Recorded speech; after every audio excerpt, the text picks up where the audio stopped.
Hey guys, welcome back to our channel. In this video, I will show you how to add TikTok Shop product link to TikTok video. So if you want to learn how it's done, in this video is for you. So for example, for this one, just select the product that you want to be an affiliate with. Now in here, you can head over and then just click on the share icon right here.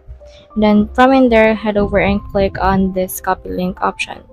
Once you have copied that link, you can head in here to your plus icon wherein you can actually just record the video of that particular product. So for example, for me, click on this check mark, and then once it's been checked, head over and click on this next option. In here, you can see this option for posts. Now you can enter in here some captivating description for this product, and here you can see the add link option.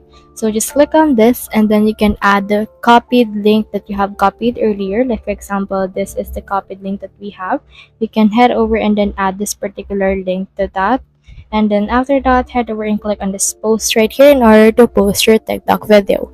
So that's the whole process. If you have found this video helpful, leave a like below or subscribe because it helps me reach more people. See you soon.